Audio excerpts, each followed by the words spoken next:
Muy buenos días a todos ustedes. Es un placer para nosotros el celebrar la Semana Santa y a pesar de la situación que estamos atravesando con esta pandemia en todo el mundo, queremos de alguna manera traer esperanza a través de la palabra de Dios, sobre todo en esta Semana Santa. Es la primera vez en la historia desde que yo conozco al Señor que hemos tenido que suspender todos los servicios, pero agradecemos a Dios que nos ha dado la oportunidad de que podamos reunirnos a través de este medio. Y para ir aprovechando el tiempo, me gustaría que vayamos al capítulo 21 del Evangelio según San Mateo. Capítulo 21 dice de la siguiente forma: Cuando se acercaron a Jerusalén y vinieron a Betfagé, al monte de los olivos, Jesús envió 2 discípulos. Id a la aldea que está enfrente de vosotros y luego hallaréis una asna atada y un pollino con ella. Desatadla y traédmelos. Y si alguien os dijere algo, decid: el Señor los necesita, y luego los enviará. Todo esto aconteció para que se cumpliese lo dicho por el profeta cuando dijo: decid a la hija de Sión, he aquí tu rey viene a ti, manso y sentado sobre una asna, sobre un pollino, hijo de animal de carga. Y los discípulos fueron e hicieron como Jesús les mandó, y trajeron el asna y el pollino, y pusieron sobre ellos sus mantos, y se sentó encima. Y la multitud, que era muy numerosa, tendía sus mantos en el camino, y otros cortaban ramas de los árboles y los tendían en el camino. Y la gente que iba delante y los que iban detrás aclamaban diciendo: Hosana al Hijo de David, bendito el que viene en el nombre del Señor. Hosana en las alturas. Cuando Él entró en Jerusalén, toda la ciudad se conmovió diciendo: ¿quién es este? Y la gente decía: este es Jesús, el profeta de Nazaret de Galilea. Padre, en el nombre de Jesús, habla a tu pueblo en esta hora, para la gloria de tu nombre, para edificación a las almas. En el nombre de Jesús, humildemente oramos. Amén. Amén. La historia es una historia muy conocida, año tras año. Vamos mencionándola. La ciudad de la cual estamos hablando es Jerusalén. Y yo quisiera en este día dividir esta semana en tres etapas, porque vemos que esta ciudad es una ciudad de conflictos internos, conflictos religiosos, conflictos políticos. Es una ciudad parecida bastante a las nuestras. Y en esta ciudad nosotros estamos mirando lo que nos dice Mateo y Marcos también, y Lucas, de que todo lo que está sucediendo aquí viene conforme a lo que había dicho el profeta Zacarías en el capítulo 9, el verso 9.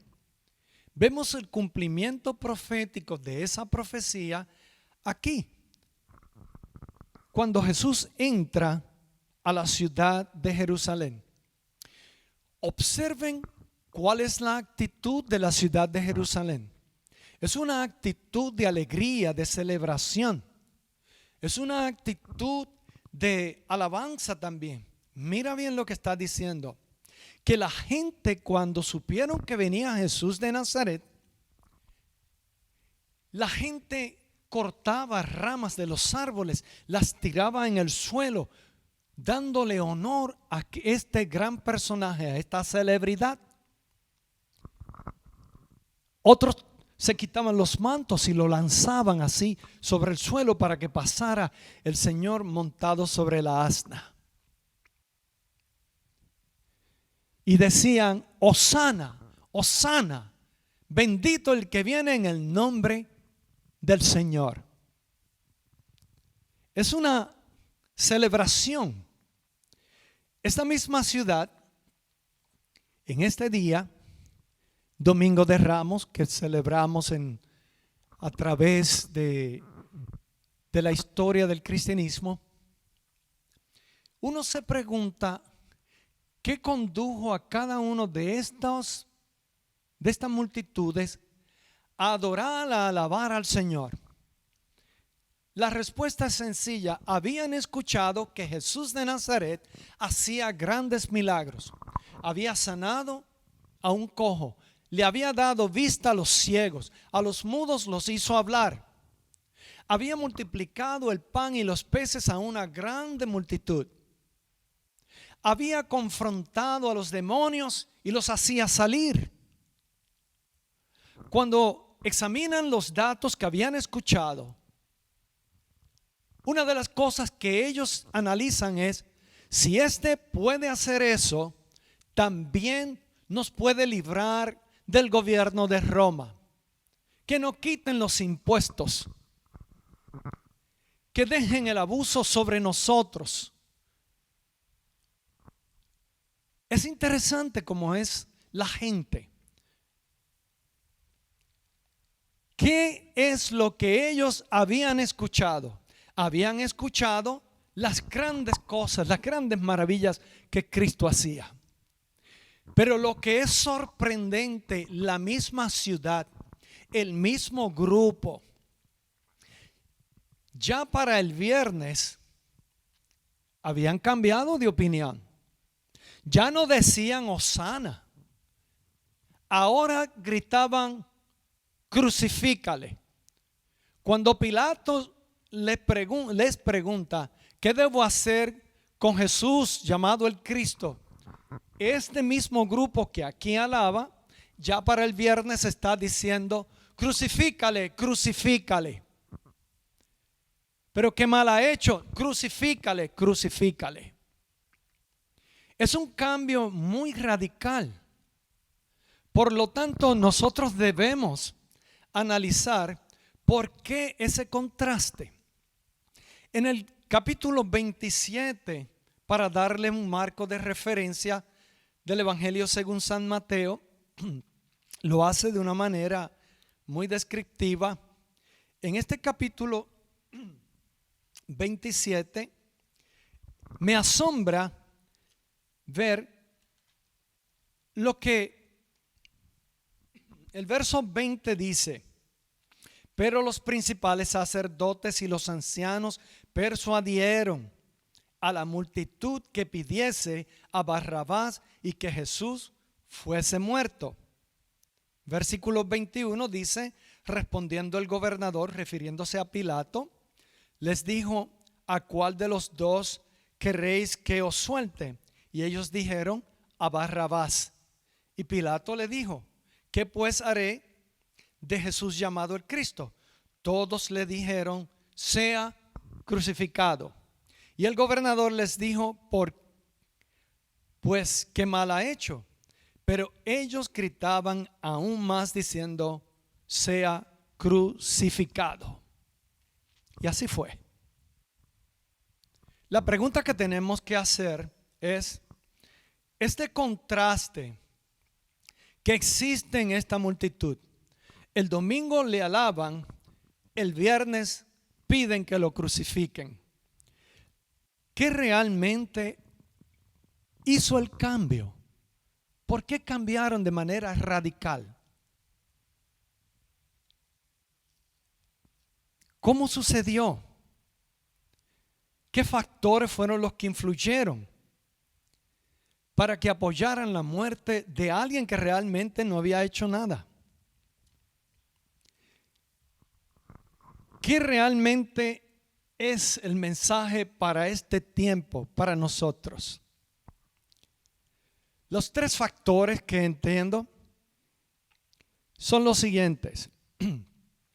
La gente hace esos cambios cuando hay una distorsión en las creencias, que hay falsas expectativas de parte del oyente, del que supuestamente es creyente.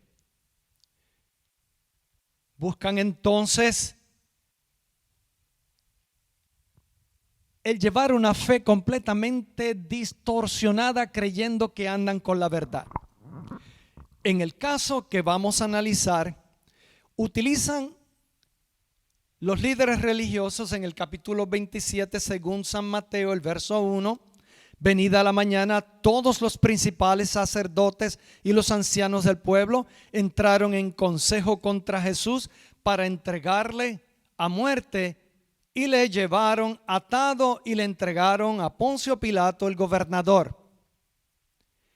¿Cuál es la idea?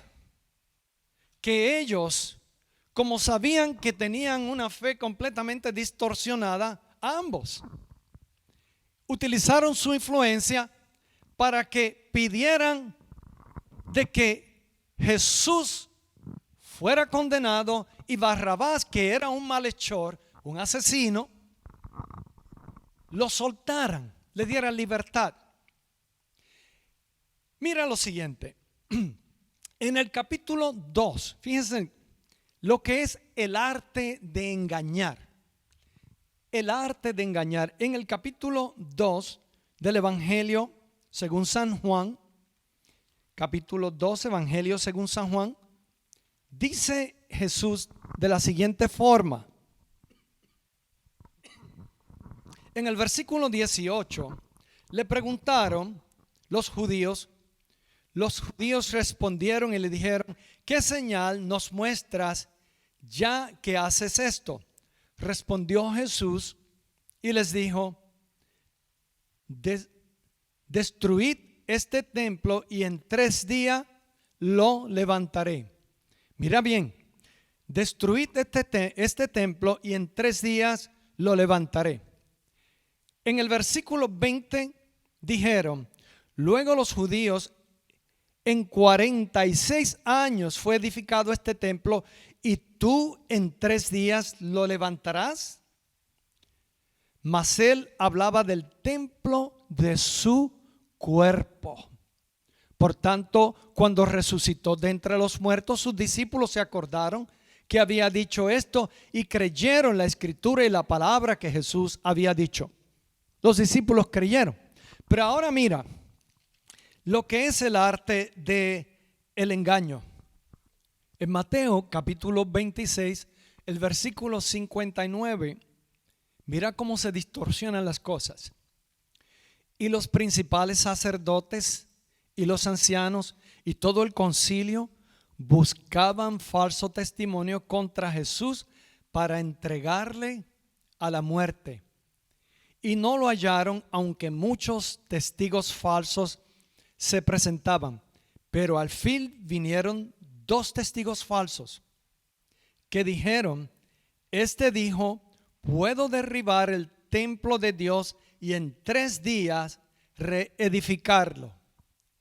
Observa lo que hace el arte del engaño, de la decepción. Eso no fue lo que dijo Jesús. Él no dijo que él destruiría el templo y que lo levantaría. No, él dijo destruid, o sea, quien destruyen son ustedes este templo y en 3 días lo levantaré. ¿Quién lo levanta? Él. ¿A qué se refiere? A su resurrección. Porque así mismo fue. Se levantó al 3er día después de haber sido muerto en la cruz del Calvario. ¿Qué pasa? ¿Qué factor? ¿Qué falta?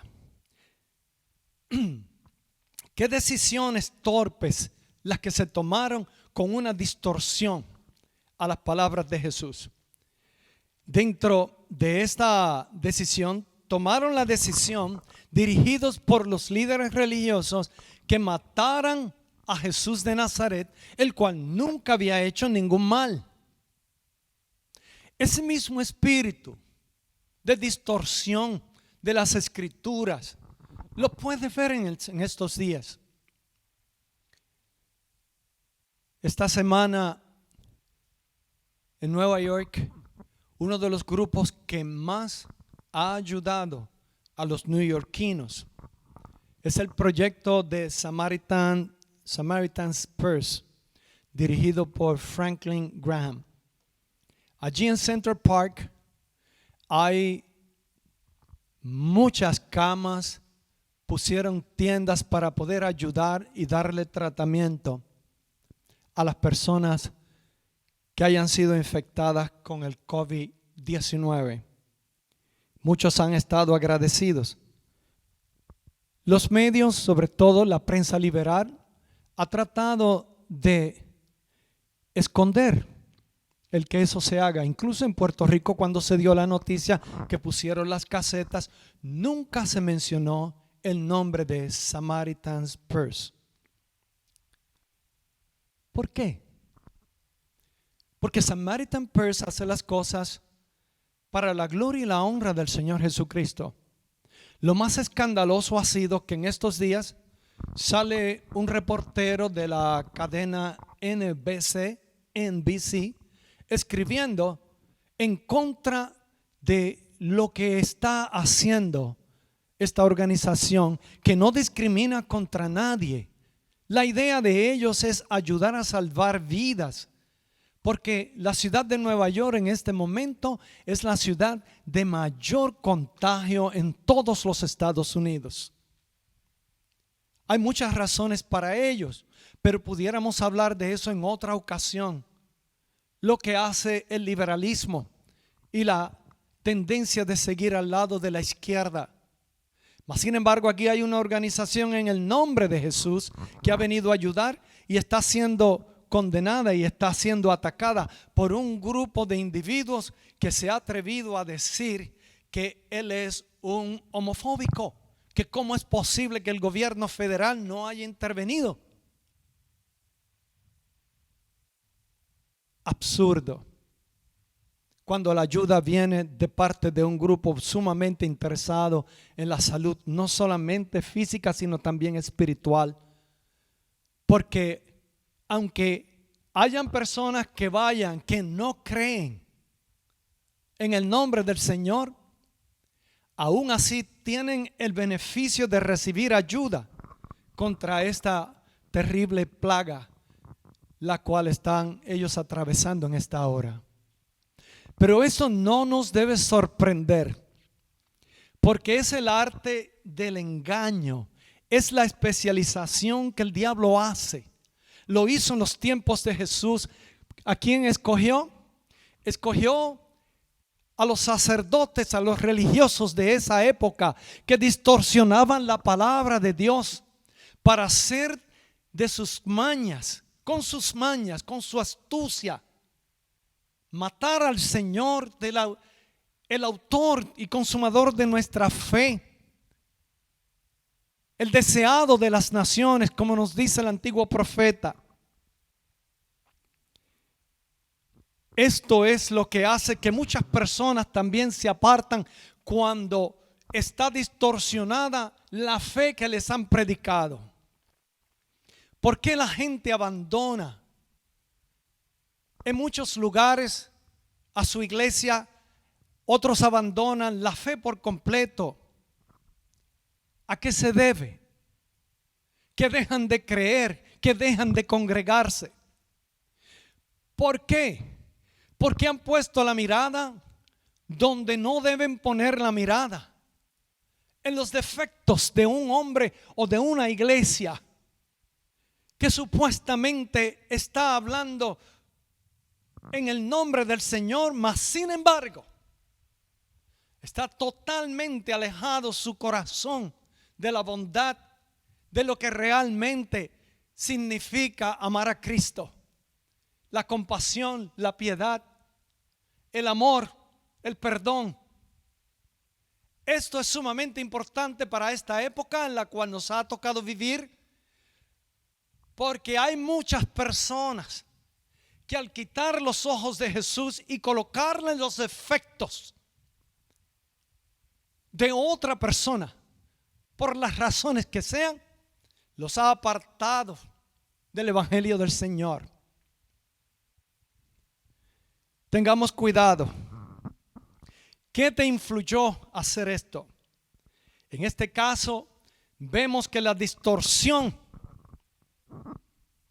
de la palabra de Dios ha llevado a muchos a cometer errores. Y cuando la palabra se distorsiona y se requiere dar una respuesta en cuanto a una decisión muy importante, siempre toman la decisión equivocada.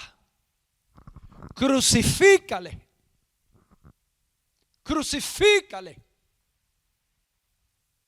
Suéltanos a Barrabás, al malhechor. Sí, queremos a Barrabás. Crucifiquen a Jesús. Eso trae consecuencias. Una mala decisión debido a una distorsión completamente de las Sagradas Escrituras. Y siempre se repite. ¿Cómo hicieron esto? Pues mira, Jesús dijo muy claramente que se refería al templo, era a Él. Él es el templo. No hay iglesia si Jesús no está en ella. No hay congregación que tenga poder, eficacia, perdón, gracia, si Jesús no está. Cuando Jesús no está, ¿de qué se habla? Hoy se habla de muchas cosas.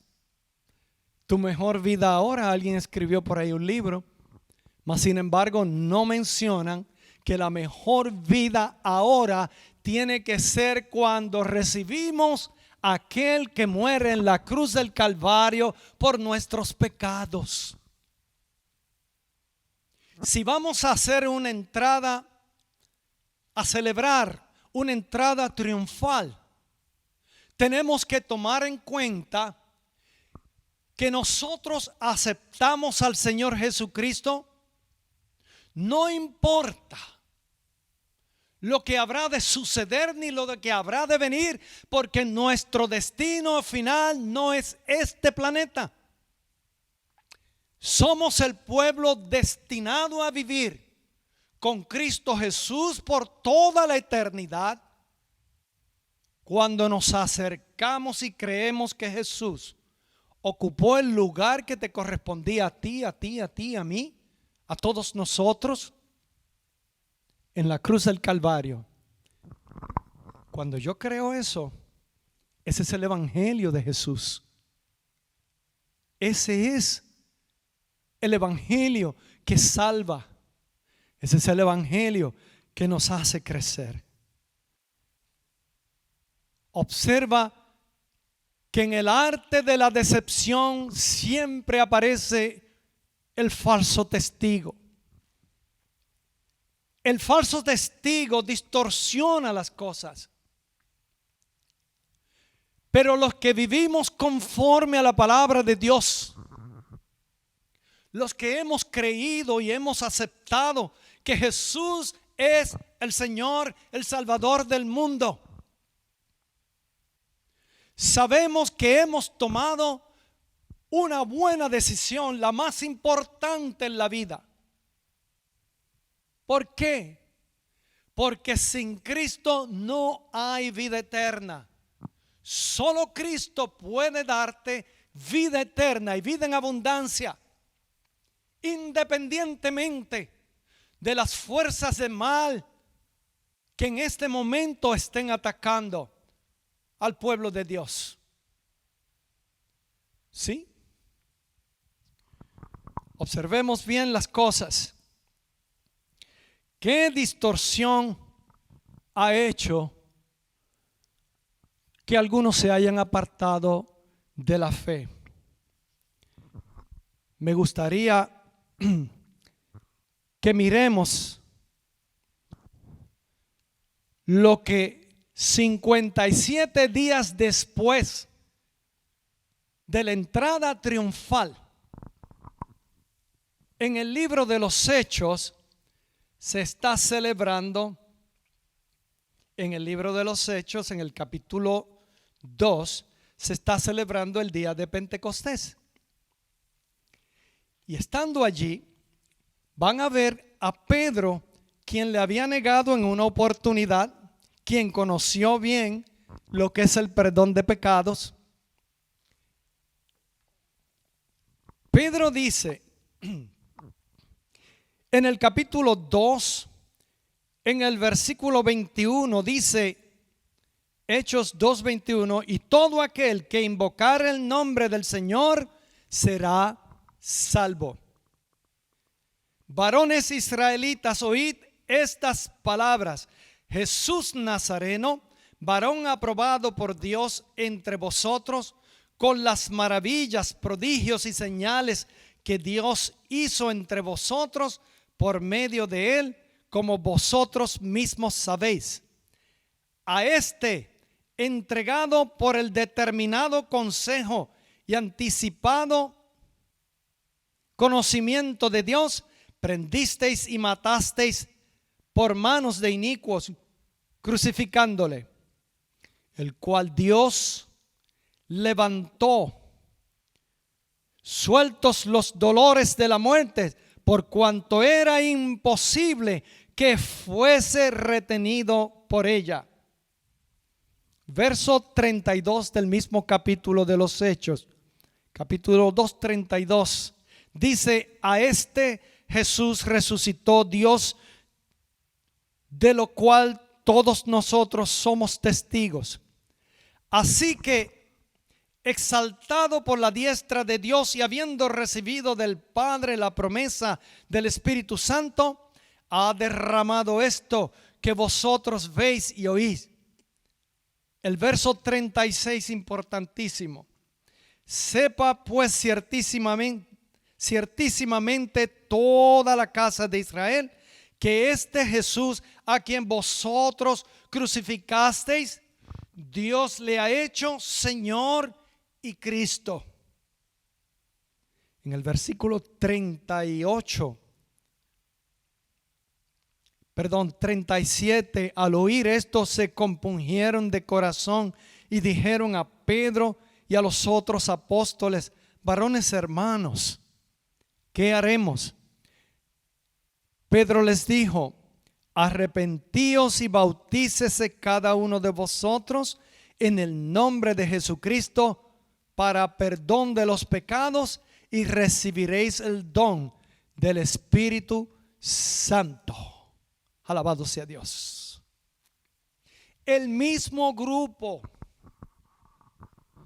que el domingo de Ramos le alabó, el mismo grupo que el Viernes Santo decía crucifícale, el mismo grupo que se dejó llevar por las distorsiones de los religiosos en cuanto a la interpretación de las Sagradas Escrituras, ahora está escuchando el evangelio que Pedro predica, el evangelio de Cristo, y los confronta que este es